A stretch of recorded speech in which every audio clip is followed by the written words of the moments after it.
le nom de Dieu sera toujours glorifié. Et nous savons que nous l'aimons parce qu'il nous a aimés le premier. Et il nous a fait savoir que si nous nous taisons, les pierres crieront. Et comme nous sommes engagés à le servir jusqu'au bout, nous ne pouvons pas nous taire. Nous ne pouvons pas manquer de dire ce que nous avons vu et entendu. C'est pour cette raison que souvent nous sortons des témoignages, nous les confessons devant les gens, nous leur parlons de la grâce de Dieu, de la bonté. Et nous essayons de vivre une vie pure pour témoigner aux yeux du monde que nous appartenons à notre Seigneur, que nous l'aimons. Peu importe la quantité de témoignages dont nous rendons, dont nous vivons, l'important c'est que nous sommes déjà devenus auprès du Seigneur une nouvelle créature. Et une lampe dont nous représentons, qui est là, ne peut être cachée. Elle est toujours mise là où on peut la voir. Même c'est pour dire que même si vous essayez de ne pas témoigner aux gens, de ne pas leur dire combien le Seigneur veut qu'ils changent de conduite, vous ne serez jamais cachés, parce que même de loin, votre lampe va toujours éclairer. Elle sera toujours lumineuse et on la verra. On saura que quelque part il y a une fille de Dieu qui existe, un enfant de Dieu qui, même vu son comportement, c'est quelqu'un qui aime le Seigneur, qui croit en Dieu, qui mène sa vie comme Dieu lui dit de faire. Donc à ce moment-là, vous êtes heureux de pouvoir être l'enfant du Seigneur. Ce matin, si nous allons voir dans le Daniel chapitre 3, de 3 à 12, nous parlerons de la dictature de l'Antéchrist et d'un dictateur qui est là. Et puis il va imposer sa loi, il va aimer qu'on suive ses lois, qu'on vive d'après ses lois. Et si nous prenons le livre de Daniel, je vais d'abord lire Daniel 3 à partir de 3 à 12. Qu'est-ce que Daniel va nous dire ici à partir du verset 3 à 12? Daniel chapitre 8, Daniel 3 à 12. Alors les satrapes, les intendants et les gouverneurs, les conseillers et les trésoriers, les jurisconsuls, les juges et tous les magistrats. Oui, nous sommes en Daniel, oui, et tous les magistrats des provinces s'assemblaient pour la dédicace de la statue qu'avait élevée le roi Nebuchadnezzar. Ils se placèrent devant la statue qu'avait élevée Nebuchadnezzar. Un héros criait à haute voix: voici ce qu'on vous ordonne, peuple, nation, hommes de toute langue. Au moment où vous entendrez le son de la trompette, du chalumeau, de la guitare, de la sambule, du psalterion, de la cornemuse et de toutes sortes d'instruments de musique, vous prosternerez et vous adorerez la statue d'or qu'a élevée le roi Nebuchadnezzar. Quiconque ne se prosternera pas et ne l'adorera pas sera jeté à l'instant même au milieu d'une fournaise ardente. C'est pourquoi, au moment où tous les peuples entendirent le son de la trompette, du chalumeau, de la guitare, de la sambuc, du psalterion et de toutes sortes d'instruments de musique, tous les peuples, les nations, les hommes de toutes langues se prosternèrent et adoraient la statue d'or qu'avait élevée le roi Nebuchadnezzar. À cette occasion, et dans le même temps, quelques Chaldéens s'approchèrent et accusèrent les Juifs. Ils prirent la parole et dirent au roi Nebuchadnezzar: ô roi, vis éternellement, tu as donné un ordre d'après lequel tous ceux qui entendraient le son de la trompette, du chalumeau, de la guitare, de la sambule, du psalterion, de la cornemuse et de toutes sortes d'instruments devraient se prosterner et adorer la statue d'or, et d'après lesquels quiconque ne se prosternerait pas et ne l'adorerait pas, serait jeté au milieu d'une fournaise ardente. Or, il y a des Juifs à qui tu as remis l'intendance de la province de Babylone. Shadrach, Meshach et Abednego, hommes qui ne tiennent aucun compte de toi, ô roi, ils ne servent pas tes dieux et ils n'adorent point la statue d'or que tu as élevée. Et mes frères et sœurs, Dieu est grand, parce que ici nous venons de lire ce passage et nous voyons là déjà une accusation, et les plaintes, et simplement parce que le peuple de Dieu, dont ici je parle d'Abednego, Meshach et Shadrach, les enfants de Dieu, ont pu résister devant l'ordre du roi. Le roi est celui qui donne cet ordre. Il fait une statue devant laquelle tous doivent se prosterner. Hein. N'importe qui que tu sois étranger, autochtone. Nous voyons ici les enfants de Dieu, c'est des étrangers, les Israéliens qui sont à Babylone, ils ont été captivés. Et là maintenant, ils ont leur culture. Et lorsque le roi donne ses ordres, tout doit obéir. Il ne supplie personne, il ne demande pas de conseil à qui que ce soit. Et si vous remarquez bien, même depuis l'origine, c'est que le roi le plus souvent ne donne pas ses propres lois, souvent par lui-même.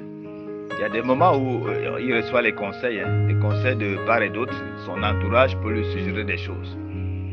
Et là, c'est lui simplement qui signe, c'est lui seulement qui autorise, c'est lui qui se fait connaître, c'est sa voix qu'on entend et on respecte parce que c'est le roi. Bon, un roi par exemple qui prend des décisions peut-être pour son plaisir et qui ne voit pas les conséquences que peuvent produire cette décision-là, c'est un roi qui est quelque part parfois aussi manipulé. Et c'est ce que nous sommes en train de voir ici, des amis qui lui avaient dit il faudrait faire une décision parce que ce sont des gens qui avaient vu la foi de Daniel, Abednego, Meshach et Shadrach, des gens intègres qui servaient leur Dieu et qui n'étaient pas influencés par le monde qui enchante, qui envoûte les gens aujourd'hui. Lorsqu'on ne vous voit pas nager dans le monde comme eux, ils sont parfois dépassés, ils sont mécontents, ils sont jaloux et pourtant on peut se poser la question, se demander de quoi je me mêle.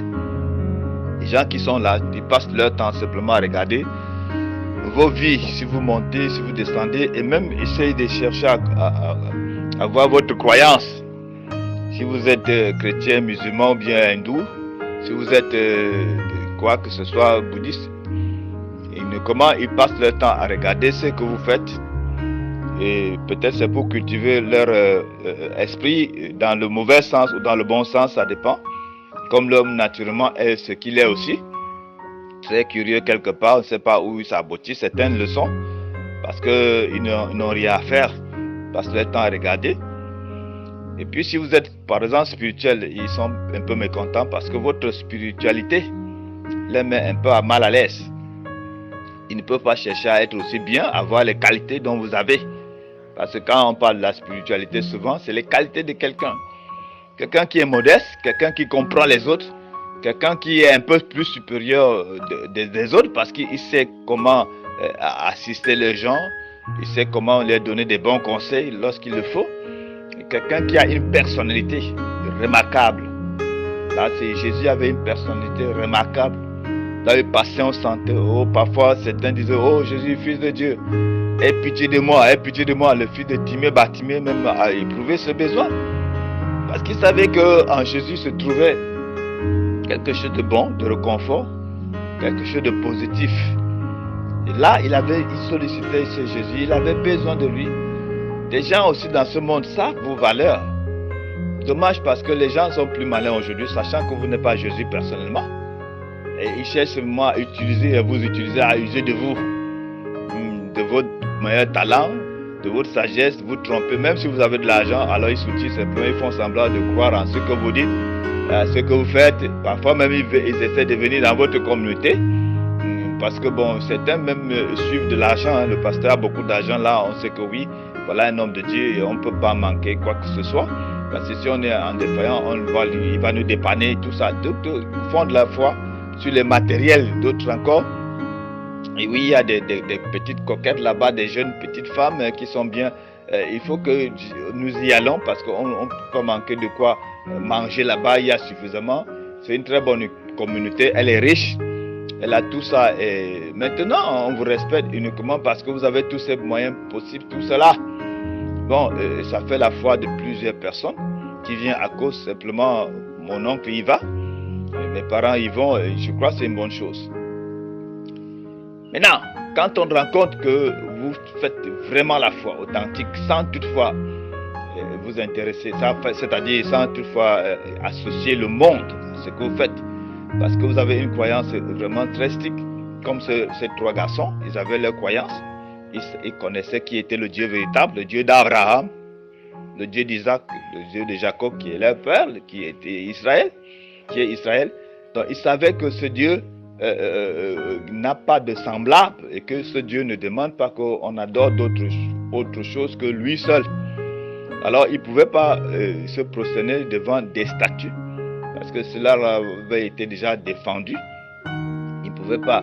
Ils ont même connu un peu l'histoire de comment ça s'est passé dans le désert. C'est Aaron qui faisait le veau d'or. Comment ça s'est passé, ils ont un peu reconnu ça. Et comment Dieu a châtié, il a frappé ceux qui se prosternaient devant les idoles. Je crois que beaucoup d'entre nous aujourd'hui connaissent qu'il n'est pas bon d'adorer ni la religion, ni les statues des hommes. Nous le savons, mais quand même, certains même essaient de faire en disant le cœur compte. Et pourtant, ils sont noyés dans la corruption, ils sont noyés dans l'égarement, ils ne savent pas comment faire. Ils adorent par exemple les hommes parlent, ils obéissent rapidement. Parce que bon, si je ne le fais pas, je n'aurai pas l'argent de beignet, hein, je n'aurai pas l'argent de poche. On dit pour un oui, oui, on est prêt même à recevoir de l'argent pour aller espionner quelqu'un d'autre, faire du mal à quelqu'un d'autre. Et cette corruption-là, ça joue dans plusieurs âmes. Quand on sait déjà que l'argent manipule le monde aujourd'hui, au point là, cet argent est devenu un certain Dieu, un maman, capable d'acheter, capable de faire tout. Certains même peuvent vendre leurs parents parce qu'ils veulent de l'argent. Ils vendent comment? Bon, c'est pas toujours que je vais chercher de l'argent et puis je expose mes parents, non. Quand vous venez par exemple dans l'assemblée, dans une assemblée, vous ne connaissez même pas le fondement de cette assemblée. Vous commencez à exposer vos vies. Vous exposez, mes parents sont comme ça, ils me persécutent. Vous ouvrez la porte. Parfois même les parents ont leur droit sur vous.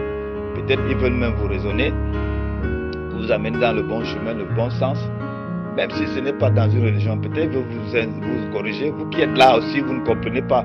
Ne prenez pas le temps pour voir jusqu'où les parents vont vous amener. Je ne dis pas qu'il n'y a pas de parents qui cherchent du mal sur leurs enfants, il y en a. Il y a d'autres qui essaient de vous donner des conseils. Il faut toujours réfléchir un peu, examiner. Si vous êtes lecteur de la Bible, essayez de voir ce que dit la Bible. Si les parents vous donnent des bons conseils correspondant aux saintes écritures, alors sachez qu'ils veulent du bien. Mais si les conseils vous entraînent à adorer un autre Dieu et qui vous obligent, sans quoi vous n'avez pas de quoi manger, comme ce dictateur Nebuchadnezzar qui a donné cet ordre, alors là vous pouvez cependant riposter, vous pouvez dire non, vous pouvez chercher à servir votre Dieu sans toutefois vous plier à la dictature de ce parent qui va vous obliger. Il y a certains qui disent c'est Dieu mon fils, c'est mon enfant, fais ce que je veux de lui et tout. Non, personne n'est l'enfant de personne sur terre. Nous sommes tous des pèlerins et nous avons un seul Père. C'est lui qui est dans le ciel. C'est lui qui est notre Père à tous. Donc nous n'avons pas le droit de pouvoir nous imposer notre ordre, nous soumettre des gens, les manipuler comme cela nous semble bon. Nous voyons ces exemples qui existent à nos jours. Oui, les uns font des autres des esclaves et ils essaient de les manipuler comme ils veulent, ils utilisent pour atteindre leur fin. Ils ont les intérêts et ils manipulent les êtres humains créés à l'image de Dieu. Ils les traitent comme des animaux. Ils peuvent essayer de faire de ces êtres parce qu'ils sont démunis, ils n'ont presque rien. Et on les envoie balader, traîner, tourner parce qu'on leur donne quelques petits dollars et ils sont manipulés comme ça. C'est méchant. C'est une forme de dictature. À partir du moment où vous ne pouvez pas être libre de dire non à quelque chose parce que c'est la pression, Si vous ne faites pas, ça ne va pas aller. Vous le faites parce que je vais faire la prostitution. Sinon, si je ne me prostitue pas, comment je vais manger? Et comment je vais vivre? C'est-à-dire vous vous convainquez qu'il n'y a pas d'autre issue. Il n'y a que le seul moyen pour que vous ayez vous sentez qu'il y a une dictature. La dictature ne peut pas venir simplement toujours par un homme. Les hommes, ils sont aussi coupables. Et puis, la nature aussi peut vous obliger. Il y a des paresseux qui ne veulent rien faire. Ils ont opté dans leur cœur de manger facilement. Ils quittent de maison à maison. Ils vont se faire nourrir, on les donne, on les trouve malheureux. Personne ne réfléchit, mais pourquoi il ne peut pas travailler aussi pour avoir? Certains disent, mais il n'y a pas de travail, maintenant il y a le chômage, je le comprends. Et maintenant, alors, si celui-là aussi dans sa tête, parce qu'il n'y a pas de travail, et on le comprend, et il passe son temps toujours à manger chez des autres et à vivre comme ça, c'est aussi une sorte de dictature, c'est-à-dire la nature, comment dirais-je, cette nature de chômage vous dicte sa loi. Et vous nagez toujours là en souffrant de cette manière, en vivant sur la poche de l'autre, c'est aussi une sorte de dictature. La dictature, c'est quoi en fait? C'est quelqu'un qui vous dicte sa loi, vous obéissez, tout en sachant que ce n'est pas ce que vous aurez aimé. Mais que faire si je ne fais pas ceci? Voilà, ça n'ira pas. Donc, si déjà nous voyons que cette dictature, c'est large, on peut s'étendre sur ce passage, et sur cette prédication pendant des mois, on ne finira jamais. Il y a beaucoup de dictatures, vous allez vous-même développer, ce qui vous oblige, et vous êtes par exemple dans un mariage, je suis avec lui par que faire, c'est que si je vais, qui va encore me prendre, je suis assez vieille, qui va encore s'intéresser à moi, qui va me nourrir, moi si j'ai mes petits rhumatismes là, qui va s'occuper. Donc vous êtes avec celui-là qui aussi a juste sa part de maladie, vous n'avez jamais de paix. Vous restez là-bas, vous gardez aussi votre calme, vous ne pouvez pas faire autrement, il n'y a pas de choix.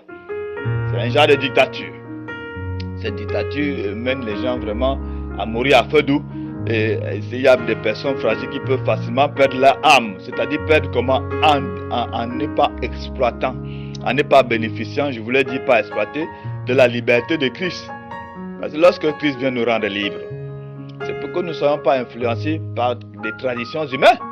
C'est pour que nous ne puissions pas être influencés et aussi menacés ou bien anéantis par quelque chose, quelle que soit la chose, que ce soit la maladie, que ce soit le chômage, que ce soit la pauvreté, que ce soit, je ne sais pas, autre chose, que ce soit des esprits malins dans les lieux célestes qui nous traumatisent, on n'arrive même pas à prier, on n'arrive même pas à chercher Dieu.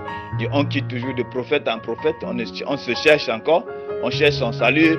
Et ça, c'est toujours une forme de dictature qui vous mène en bateau, et puis là vous allez continuer toute votre vie comme ça.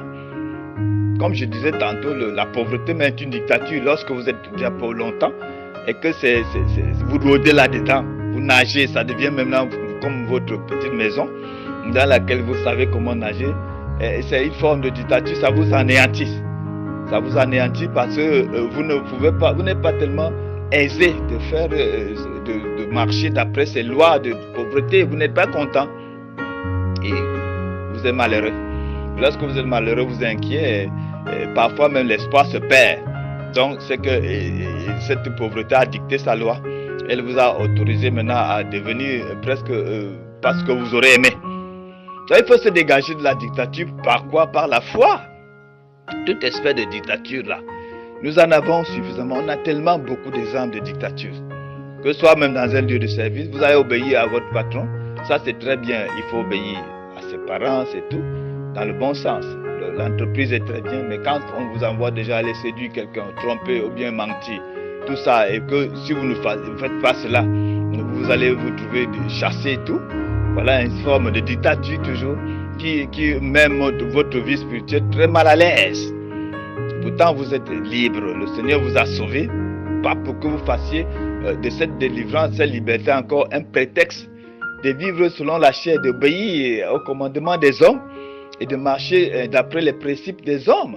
Ça nuit à votre tranquillité, votre vie spirituelle, et raison pour laquelle aussi la vie spirituelle de plusieurs enfants de Dieu ne peut pas arriver à la perfection à cause de toutes ces nuances de part et d'autre.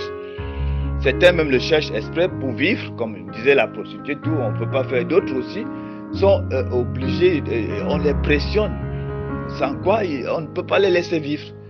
Donc, alors, Nebuchadnezzar a donné de la loi. Il a fait sa loi, il a dicté, il faut qu'on obéisse. Voilà, ces enfants qui sont là, ils savent qu'il n'y a qu'un seul Dieu. Dieu qui est capable de toutes choses, qui leur a donné la vie, qui peut leur donner également à manger. Ils ne vont pas se plier. D'ailleurs, ils ne connaissent pas la manière de servir ces statues-là. Ils n'ont pas appris ça. Le monde sait comment on sert les statues, les idoles et tout. Le monde sait comment on sert le monde. Les gens font la religion du monde. Et ils ont leurs statues devant lesquelles ils se prosternent, devant l'argent, l'or et tout. De sorte que quand vous essayez parfois de toucher leur argent, si vous leur demandez de l'argent, ça les énerve. Parce que c'est leur Dieu là-bas. Ils n'aiment pas quand on touche leur Dieu. Ils aimeraient gérer leur Dieu. Ou bien, si vous le dites, leur Dieu les gère. L'argent gère tellement les hommes. Alors ils sont là. Ils sont esclaves, voilà, de l'argent. C'est-à-dire, l'argent les a dicté sa loi. Lorsque vous êtes déjà esclave de l'argent, vous ne savez pas comment aider même quelqu'un d'autre. Toujours vous êtes trop égoïste et tout en vous-même. Et ça a cultivé déjà en vous l'ego. L'argent a dicté sa loi sur vous. Et à partir de là-bas, maintenant, les mauvaises pensées, qu'est-ce qu'ils croient? On va tout lui donner pourquoi? La méchanceté. Essayez d'éviter ces choses. Essayez d'être égal à vous-même. Sachez donner et sachez aussi ne pas donner quand il ne faut pas donner. Donc que rien ne soit pour vous quelque chose qui vous dicte sa loi sur vous. Sauf la parole de Dieu. La parole de Dieu doit être notre seul absolu, notre seul roi dans nos vies. Parce que la parole de Dieu, elle n'est pas une parole qui dicte. Elle est une parole qui nous apporte une liberté, une libre conscience, un libre choix. Lorsque le Seigneur parle dans Deutéronome, il dit, ah voilà, je te conseille. Même si dans beaucoup de passages, il dit, si tu fais comme ça, voilà ce qui t'arrive, mais il prévoit seulement. C'est pas qu'il t'oblige à croire, il te dit, voilà, la malédiction est pour celui qui désobéit, parce qu'il sait que vous allez rencontrer telle chose sur le chemin. Selon l'ordre de la nature, celui qui désobéit à Dieu, il rencontrera son malheur, les maladies et tout. Celui qui obéit à Dieu, lui, par contre, il va rencontrer la réussite, le bonheur, et ainsi de suite. Donc il te dit, bon voilà, les deux côtés sont devant toi. Les deux possibilités sont là. Nebuchadnezzar aurait pu dire, bon, alors je mets la loi. Pour ceux qui obéissent, voilà, ils ont peut-être l'avantage dans mon royaume et tout, ceux qui se prosternent. Et ceux qui ne le font pas, je ne les prends pas je les prends pas au travail et tout. Et comme ça se fait aujourd'hui, hein, si vous voulez faire, par exemple, vous enrichir, vous allez simplement appartenir à un des sectes. Il y a la franc-maçonnerie, Rose Croix, le Rotary Club. Tous ces clubs, les sectes sont là. Quand vous faites partie, là, ils vous trouvent du travail entre vous. Ou bien vous faites partie de certaines religions. Aujourd'hui, certaines églises organisées qui prophétisent sur vous. Vous aurez le travail dans tel moment et ils savent comment ils peuvent jongler entre eux, et ainsi de suite. Et disent qu'il y a un frère comme ça, une soeur qui est dans l'assemblée. Et voilà, tel grand monsieur là-bas essaie de l'employer parce que vous faites partie déjà de leur petit secte. Et on bénit, Dieu a béni, le prophète a prophétisé. Et dans un mois, la soeur a eu du boulot et tout, on commence à glorifier un Dieu dont on ne connaît même pas la provenance. Un Dieu fabriqué. Ce sont ces statues de Nebuchadnezzar. Vous fabriquez votre Dieu et vous vous procédez et vous prospérez. Et on vous parle de la prospérité à tout égard. Vous prospérez ainsi dans le mauvais sens alors que votre fondement spirituel est loin d'être apprécié. Et vous savez que si vous avez un bon fondement, votre esprit ne sera jamais corrompu. Et ça n'acceptera même jamais des compromis de ce genre. Ce sont des plaisanteries de mauvais goût là-bas. Votre esprit sera ferme parce que l'esprit va discerner qui est de Dieu, qui ne l'est pas. Et à partir de ce discernement d'esprit en vous déjà, parce que vous avez un fondement solide, un fondement en votre Dieu, vous croyez que votre Dieu est capable. Vous verrez que jamais, vous ne pouvez pas vous laisser tenter par les friandises de ce monde. Vous allez toucher comme ne touchant pas. Vous aurez le dégoût sur tout ce qui est mauvais, sur tout ce qui est corrompu. Vous n'allez pas être des gens qui voudraient paraître aussi pour vous faire voir aux yeux du monde, sachant que ça n'aboutit. Il n'y a pas de compétiteur, il n'y a pas de compétition, ni comment dirais-je, ni de couronne pour celui qui est apparu dans ce monde. Dieu ne lui donne pas un couronne, ce n'est écrit nulle part. Mais la Bible nous enseigne que nous avons la couronne lorsque nous avons vaincu le monde. Notre couronne, c'est ça. Lorsque nous avons vaincu le monde, nous avons persévéré jusqu'à la fin. Et en nous nourrissant de ce que Dieu nous accorde, s'il nous accorde un travail, il sait comment il nous donnera. Parce que dans le monde, il y a les enfants de Dieu, les véritables enfants de Dieu qui existent et qui ont des emplois eux aussi. et qui peuvent aussi, comment dirais-je, embaucher les véritables enfants dans les quartiers, dans les endroits. Dieu fait en sorte qu'il y ait ici ces enfants qui gèrent les choses. C'est que le plus souvent, certains enfants de Dieu ne veulent pas qu'on leur donne du travail dont eux-mêmes ils n'ont pas besoin. Tu as fait ton diplôme de secrétariat, ton master et tout. Voilà qu'il n'y a pas d'emploi. Et tu as peut-être un frère ou bien un endroit, quelqu'un de simple, qui a l'élevage, il veut que tu viennes t'asseoir un peu, commencer à compter un peu son argent et tout. Oh, qu'est-ce que je vais aller faire là-bas? Tout ça. Bon, alors on a des petits choix comme ça, on va faire des petits commerces. Moi, on vend les habits, tout ça. Mais pourquoi? J'étais allé à l'école, pourquoi? Bon, on commence déjà, parce qu'on se dit qu'à l'école, on avait des gros diplômes, on va avoir des millions, des milliards. Et vous oubliez que vous les avez. Mais quand vous entrez déjà dans les gros milliards là, vous commencez à réfléchir comme des grandes personnes, des grandes boss. Les grands boss sont là, ils réfléchissent comment tromper, changer, tromper quelqu'un, escroquer. Et parce que ces billets vont vous aider à escroquer. Et vous allez continuer à vivre dans ce genre. Certains vont me dire, oh non, homme de Dieu, on ne peut pas faire ça. Même si on a beaucoup d'argent, on est riche, c'est la sueur de nos fronts. Merci. Et restez ferme. Ne soyez pas avec un jour, ne soyez pas désorgueillés qu'avec votre argent, vous parlerez fort devant quelqu'un qui n'en a pas. Simplement parce que vous vous confiez à votre argent. Non, si vous parlez déjà, vous grondez quelqu'un, vous le menacez. Vous voulez qu'il se plie à vos exigences, même si elles ne sont pas bonnes. C'est un genre de dictature que vous voulez amener. Vous voulez aussi avoir votre petit, comment dirais-je, ils appellent ça au Cameroun, oui, un petit gibier. Donc on dit va, il vient, il vient. Et même vous qui avez à la maison, les sœurs ou en Christ et tout, les ménagères, je vous en prie, donnez-les vos lois simplement, sans toutefois vous montrer trop supérieur à eux. Parce que ces personnes qui sont des ménagères sur vous ont des qualités aussi. C'est des personnes à respecter. C'est des personnes qui peuvent aussi être libérées par le Christ et avoir même la grâce de Dieu plus que vous.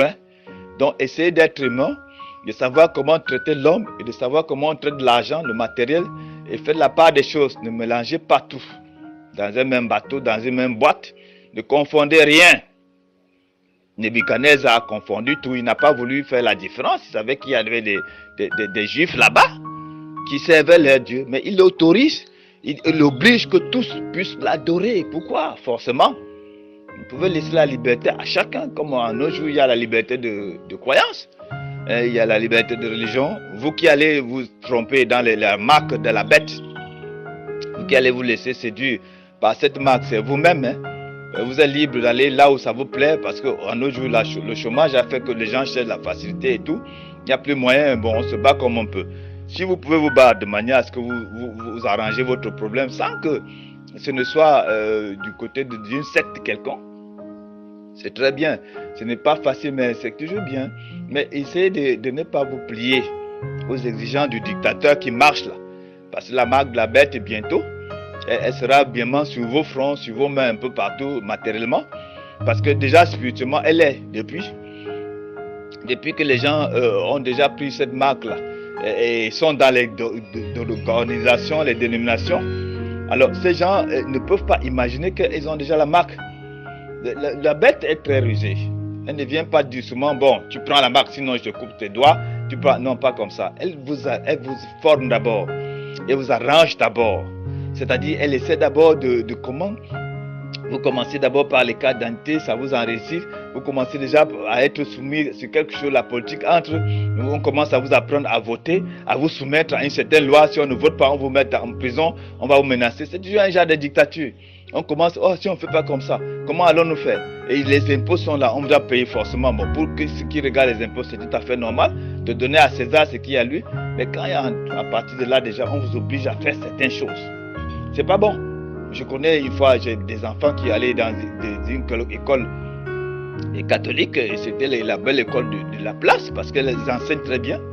Alors maintenant, ils sortent parfois, papa me dit de faire les signes de croix, d'aller, on vous oblige, vous devez faire ça, signe de croix. Je dis, mais c'est pas normal. C'est pas normal parce que ses parents ne sont pas comme ça, ils ne font pas les signes de croix, ils ne se prosternent pas devant les statues. Mais cette école va vous obliger à aller vous prosterner d'abord, saluer des statues. Je ne sais pas, parfois ils appellent statue ou c'est Sainte Thérèse, Sainte Marie. Je ne sais pas quel genre de statue. Ils donnent des noms. Ils donnent des noms à leur statue. C'est Sainte Marie, Sainte Vierge Marie. À une statue, ils donnent le nom de Sainte Vierge Marie. Et vous allez aller vous prosterner devant une statue en imaginant que c'est la Sainte Vierge. Comment la Sainte Vierge Marie peut être une statue? Même si elle est dans son petit angle là, elle va se rire de vous. Elle va dire, mais ceux-ci ici sont un peu malades. Comment je peux être une statue? Maintenant, on vous présente une statue là à la croix, quelqu'un qui est accroché sur la croix. Bon, on dit c'est Jésus qui est mort. Comment Jésus est une statue? Mais est-ce que vous ne voyez pas ces choses-là? Et vous soumettez à ça. C'est une dictature. C'est en train de vous anéantir. Jésus n'est pas la statue. Le Seigneur Jésus est esprit et vie. Il n'est pas les matières. Il n'est pas la matière. Hein. Donc si vous voulez bien, il n'est pas ces choses-là. Donc l'église de Christ, qui est la colonne et l'appui de la vérité, n'est pas la forme. Elle n'est pas religieuse. Elle n'est pas tellement méthodiste comme vous pouvez penser là. Elle est spirituelle, elle est sainte. Donc c'est toujours une forme de dictature qui mène les gens en bateau. Hein. Et lorsque nous ne pouvons pas nous voir nous-mêmes et que nous sommes soumis à certaines conditions hors de notre volonté, alors à ce moment-là, il y a plusieurs, vous-même vous pouvez commencer à voir de gauche à droite pour voir ce qui dicte la loi dans vos cœurs. C'est le péché, c'est déjà une dictature. Tout le temps vous êtes en train de forniquer, d'aller là tout le temps et vous ne pouvez pas vous débarrasser. Ça c'est déjà quelqu'un qui vous a dicté sa loi. Là vous êtes déjà vu comme un adultère, un voleur, un truand, un escroc. C'est déjà ça. Plusieurs hommes de Dieu sont des escrocs. Aujourd'hui ils vous trompent. Ils font semblant de prier pour vous. Ils souffrent, vous tombez parce qu'ils ont des petits écorces. Par exemple, je ne sais pas, en Afrique, ils ont des petits écorces venant des piments, ils font ça. Et d'autres encore au Nigeria ont des huiles et tout. Et maintenant, vous allez dans l'église comme ça, là, on vous a déjà dicté la loi et vous venez. C'est pour ça que vous allez les voir chaque fois quand on va les présenter la vraie parole. Ils vont dire non, non, chez nous, on ne fait pas ça. Chez nous, court. Dans la Bible, c'est chez nous. La maison, c'est tout dans la Bible. Si la Bible dit que voilà ce que nous faisons, c'est ce que je fais. Je ne sors pas hors de la parole de Dieu parce que c'est elle qui m'a créé. C'est elle qui est mon créateur. En sortant hors de la parole de Dieu, vous allez suivre forcément une dictature quelque part, soit pour manger. Voilà ce que Nebuchadnezzar oblige à ses enfants, aux enfants de Dieu. Les pauvres petits sont là, Daniel, Abednego, Mécha et Sadrach. Ils sont là, ils servent leur Dieu, ils savent que notre Dieu dont nous servons, il est esprit et vie. Mais comment vous allez vous dire de nous soumettre à une statue? Oh roi, tu peux vivre éternellement. Comme tu le veux, fais comme bon te semble. Ce n'est pas notre problème. Mais pour ce qui regarde, ce qui concerne de se prosterner devant ce matière-là, ce matériel, devant cet instrument-là, nous ne pouvons pas. Nous n'avons jamais appris ça. Nous ne pouvons pas. Ça ne colle pas à nous. Il ne faut pas se prosterner à la religion. Il ne faut pas aimer la religion. Je vous ai toujours raconté le témoignage d'une soeur qui m'a parlé. Ça m'a fait plaisir. Elle dit, papa, quand je vais dans une communauté, vraiment, on me voit comme un étranger. Comme un oiseau de mauvais augure. Parce que je suis là, je suis habillé décemment bien. Mais je trouve que là-bas, il n'y a que des collants. Des femmes qui sont habillées bizarrement.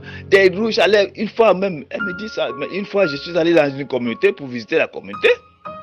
Alors, pendant qu'on priait, nous avons la tête courbée. Les têtes sont courbées, nous prions. Une fois, l'électricité est perdue. Elle s'est arrêtée. Lorsque l'électricité s'arrête, je lève un peu les regards pour voir de quoi il est question. Je vois des clignotants de gauche à droite, des torches. C'était des femmes démons qui me regardaient avec les yeux. J'ai dit, mais c'est pas possible. J'ai affaire à quoi ici? J'étais tellement dépassé parce qu'il y avait que les clignotants, les yeux là-bas, les choses, tout ça. C'était peut-être un peu effrayant, mais vraiment, il faut... c'est là où parfois la lumière, c'était où vous pouvez voir cette réalité. On ne peut pas bien définir cette avec les yeux spirituels matériels. Mais ce que j'ai pu retenir, c'est ce que je vous dis là. Voyez-vous, parce qu'on n'est pas simple. On va devant le Seigneur, on est mandaté par une dictature. Nous sommes là devant le Seigneur, nous ne sommes pas avec le Seigneur. Nous sommes devant autre chose. Nous sommes en train de vénérer ce qui est sur nous. Nos rouges à lèvres, on ne peut pas pleurer, crier le Seigneur parce qu'on a peur que cela puisse s'effacer. Que ça s'efface de nos yeux. On a peur de larmes qui vont nettoyer les rouges à lèvres, qui vont nettoyer sous nos joues, les rouges comme la tomate, je ne sais pas comment, la carotte, tout ça.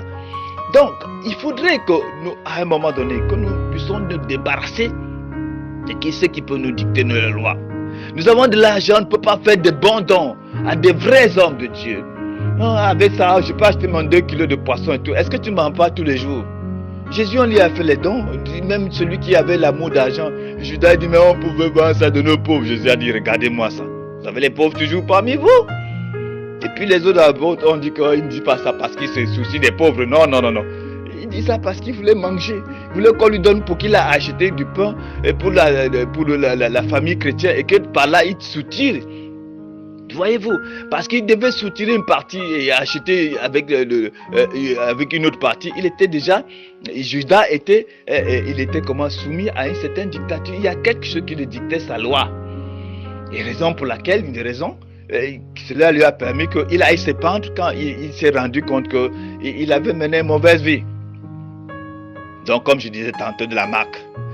Alors, si, frères et sœurs, vous aussi, vous êtes soumis de cette façon-là. Sachez qu'il y a une marque qui est sur vous. La marque de Caïn.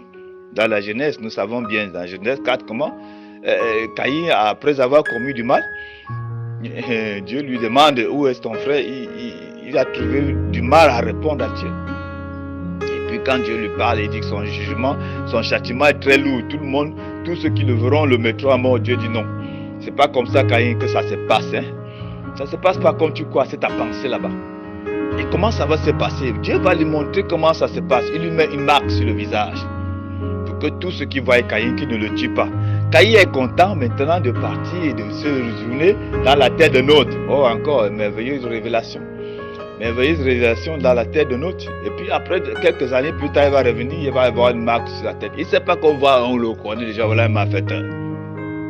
Pourtant, il vit. Il vit, il est content de vivre, il n'est pas mort, il n'est pas tué.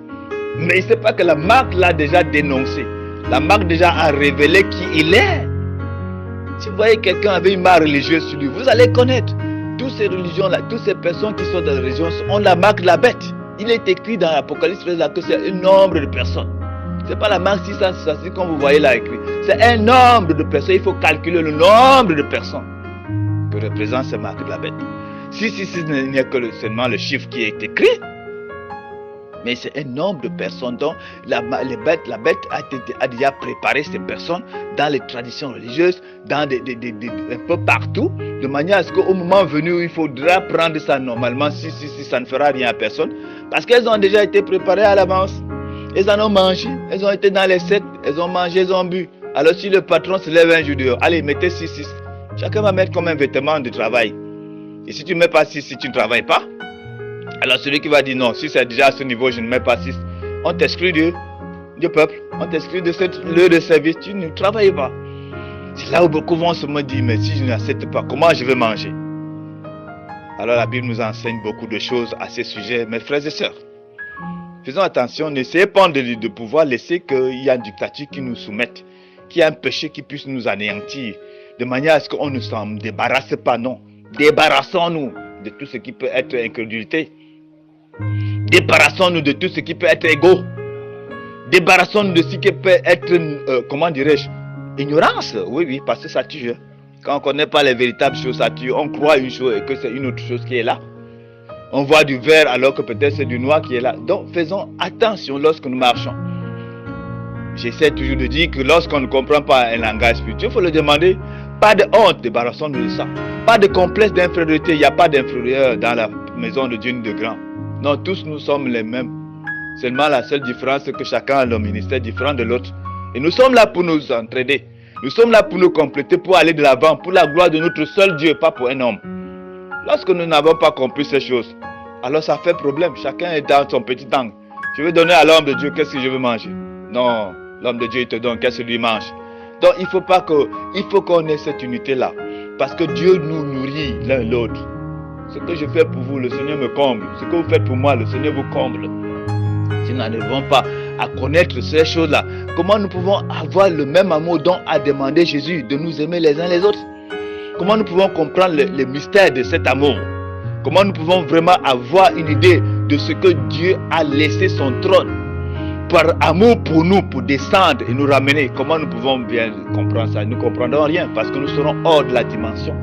La dimension qui nous permet de voir et de connaître Dieu. Nous serons loin de cette dimension-là. Oh, en étant donc loin de la dimension réelle, comment nous pouvons vraiment avoir une idée de ce que c'est que le royaume de Dieu? Non, nous ne pouvons avoir aucune idée. Franchement, on va vous répondre par une négativité. Par un négatif pour vous dire que jamais vous n'arriverez à comprendre le mystère. Alors, si nous voyons donc avec, par exemple, quelqu'un qui dicte sa loi, c'est quelqu'un qui est capable de venir vous détruire.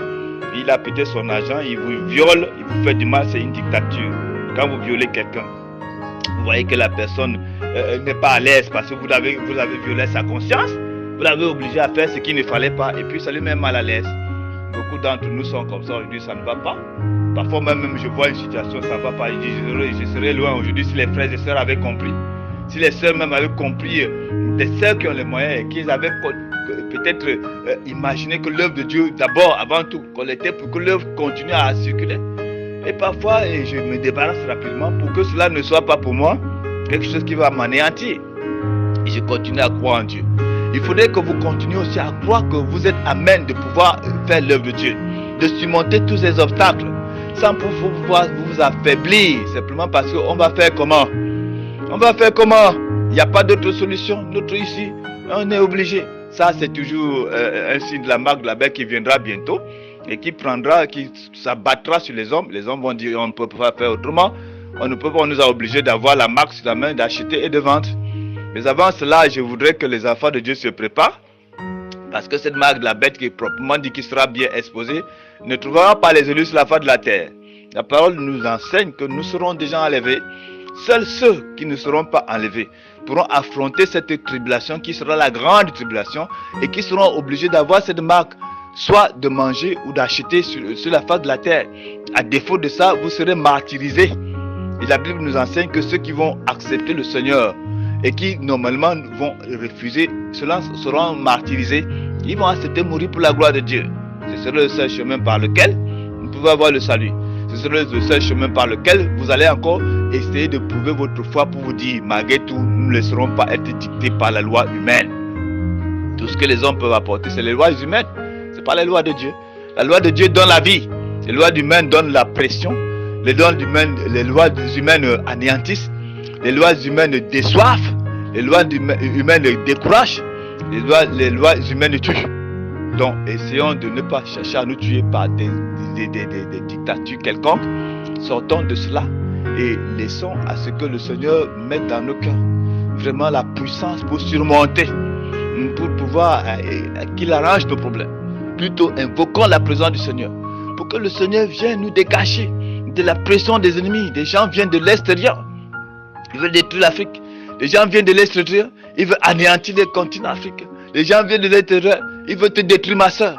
Ils veulent t'épouser pour t'anéantir. Ils veulent te faire ce qui est mauvais. Les gens viennent de l'extérieur pour pouvoir conquérir un territoire afin de polluer. Ils veulent dicter leurs lois. Les hommes veulent dicter leurs lois sur la face de la terre, mais Dieu les confondra. La Bible nous enseigne que Dieu confond ceux qui veulent se montrer des sages. Comme des sages, Dieu les confond. Il les confondra toujours parce que c'est Dieu seul qui a la meilleure loi. Et c'est lui qui doit dicter sa loi. Voyez-vous, nous devons donc savoir combien respecter notre Dieu et vivre et accepter les conseils de notre Dieu par rapport à nous adonner quelque part, simplement parce qu'on n'a pas d'autre choix. Comment allons-nous faire? Laissons jamais que cette affaire de comment allons-nous faire puisse nous envahir. Si nous sommes déjà dans comment allons-nous faire, demandons à Dieu de nous débarrasser ce poids, cette lourde charge pour nous qui nous entraîne. Nous avons tout fait, Seigneur. Nous tournons toujours autour de pot. Alors si c'est un ennemi qui veut nous dicter sa loi, dégage-le. Abednego, Meshach et Shadrach ont pu résister. Parce qu'ils avaient leur foi. Ils ne pouvaient même pas avoir l'idée que ce qui est en train de tourner là, celui qui ne se plie pas, ce n'était pas là leur problème. D'avoir la peur qu'on va les mettre à mon nom. Ils savaient qu'ils respectent leurs droits. Ils ont dit au roi, même si notre Dieu ne vient pas nous délivrer de la main parce que nous t'avons désobéi, nous le servirons. Tu peux vivre tellement, tu peux faire comme on te semble. Nous n'allons jamais servir un objet. Aujourd'hui, c'est bizarre de voir quelqu'un qui se prenait devant un objet. Entre l'objet et l'homme, qu'est-ce qui vaut? Qu'est-ce qui a de la valeur devant le Seigneur? C'est l'homme, c'est l'objet. Entre l'objet et l'animal, qu'est-ce qui vaut? La marque de la bête, c'est la bête ou c'est l'homme? Donc, l'homme est en train de diminuer. Il diminue ses capacités, que ce soit intellectuel, moral et tout. Son sens électrique, il diminue tout cela. Il est en train de se diminuer, de se creuser lui-même sa tombe. Pendant que Dieu est en train de vouloir le ramener à la raison et lui donner la vie. Mon frère, ma soeur, que le Seigneur écoute nos prières et qu'il fasse de nous des personnes qui savent comment garder l'équilibre spirituel, qui fassent en sorte que nous restons fermes, attachés uniquement à lui, l'éternel Dieu qui a créé tout ce qui existe dans l'invisible et le visible, celui qui fait venir à l'existence ce qui n'existait pas, devant qui tout se prosterne. Oh, que le Seigneur nous assiste merveilleusement et que la parole dont nous avons entendu aujourd'hui nous arme, nous dispose à ne pas prendre la main de la bête sous aucune forme. Nous demandons que le Seigneur nous assiste fortement. Dans le précieux nom de Jésus-Christ, nous demandons tout cela. Amen. Amen.